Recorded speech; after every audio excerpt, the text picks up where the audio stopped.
Hey guys, IT Guy Michael here and welcome to another lecture of our course on the Skillshare about classification in Python. In this lecture we're gonna talk about categorical data. Now before we move on into the explanation of how to process the categorical data in the Python, let's talk about what is categorical data. Now I would always like to explain these things in the example, so if you look into the general data CSV, as you can see there are the numerical data which are quite straightforward. There are the integers, the float values, yes. So there are like infinite possibilities to the values. Yes, you can have, for example, integer values starting from minus, I don't know, infinity up to infinity, right? And in the floating numbers, you can have even 0.1.1111111 and so on, right?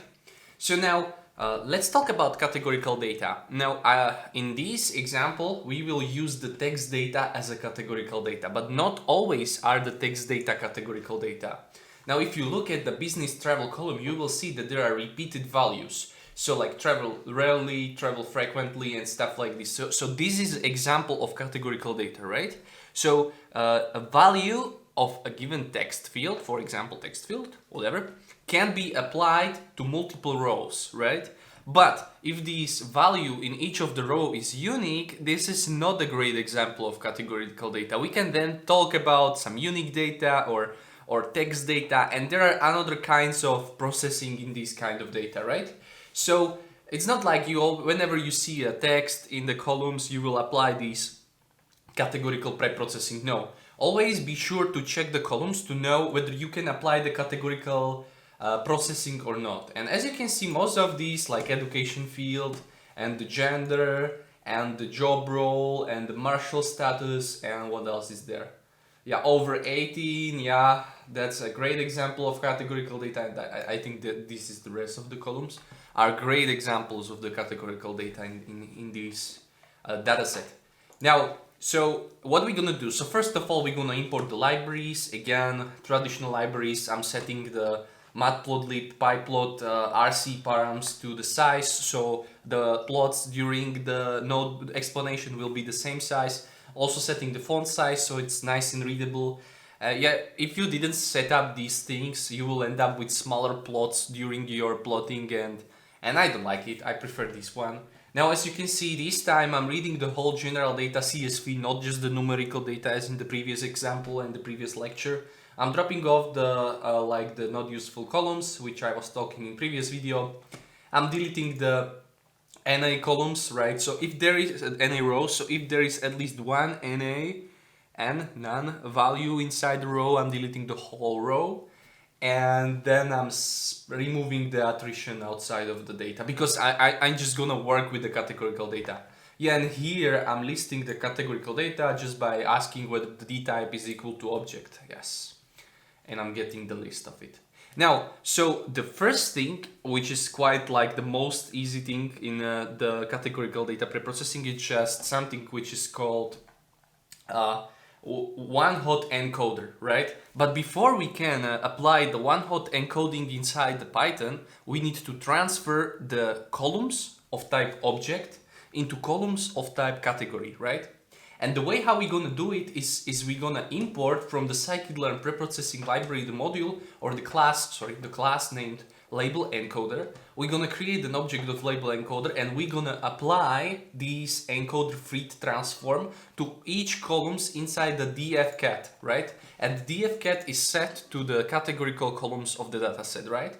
After application of these, you will see that each of the values has been transferred into numerical types. So for example, this is a business travel column. So if I go here back to the original data frame and I go to the business travel, you will see that before it was like travel rarely, travel frequently, no travel and at all, and stuff like this. So, and now here we applied like a substitution for the text values into the integer values. So this is like something which is called encoding and the numerical encoding, and this is one of the way how you can transform the categorical data into numerical data. Now, and this is highly discouraged. Why? Because when you will apply the machine learning algorithms, they are trying to find the linear relationship inside the numerical field. What does it mean? So when you give a business travel column, or the better example is the department, right? Imagine you put a department like 1, 2, stuff like this into a classifier, let's say a black box. This black box, this classifier will think that there is a relation between the department 1 and department 2. So the classifier, a good example is, for example, the k nearest neighbors classifier will think that the department with the 1 has the equal distance between the department number 2, then that is the distance between the department number 3 and 2, right? And it will think that the department number 3 is further away in the space than the department 1, right? So it will look for the numerical relations between the values of the column, and that's why it's not good to label encode the string categorical data into numerical ones, right? Some of you may say, well, Michal, but business travel, look at the names. Travel rarely, non-travel, and travel frequently. There is a like a numerical relationship. Yeah, there is a distance, right? So for example, when somebody is non-travel and travel rarely, the distance between these two is maybe the same that compared to travel rarely and travel frequently, right? But the thing is, when you are using the label encoder out of the box without any settings, you are not able to say what will be the number assigned to each of these categories. Yes, if you have this insight into the dataset, you can set up the label encoder to represent the numerical relationship between the values of categorical columns, which I highly encourage doing this.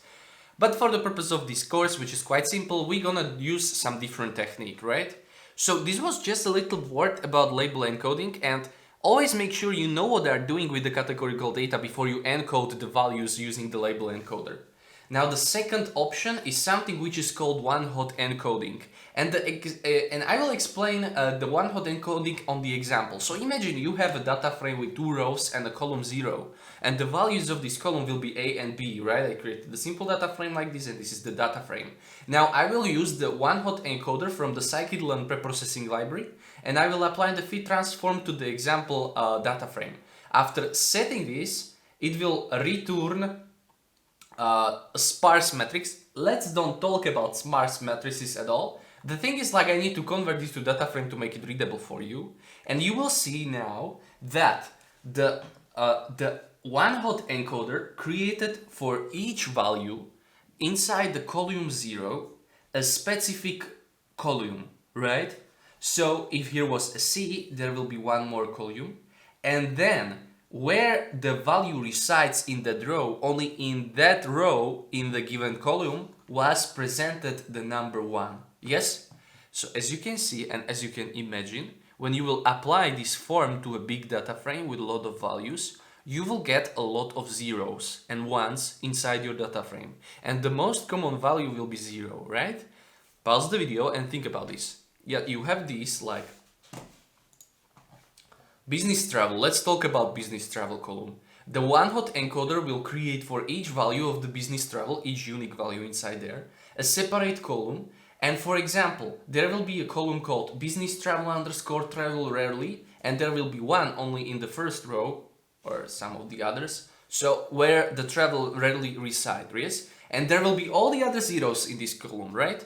And for this purpose, Pandas or Python is using something which is called sparse matrix, and this sparse matrix is just like throwing away the zeros, and the internal representation of sparse matrix is something different and more like data friendly to your CPU and your hard drive. So that's the reason why it is stored like this. But the way what is happening behind the scenes is like we are replacing the one column to each of the unique values columns inside that column, right?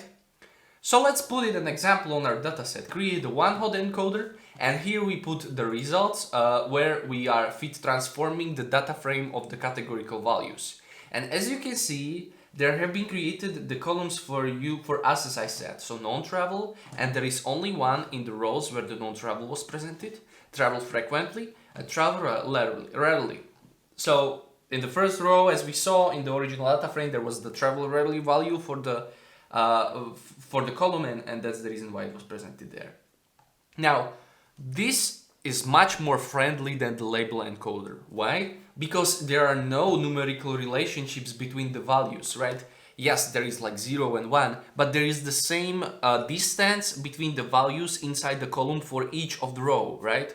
So, like applying this transformation can make your dataset explode. Yeah, yes, you will suddenly have a lot of columns and there will be a lot of data inside there. And for example, if you have a lot of unique values inside your column, it can cause you have suddenly more columns than the rows, which is not a good idea to use, right?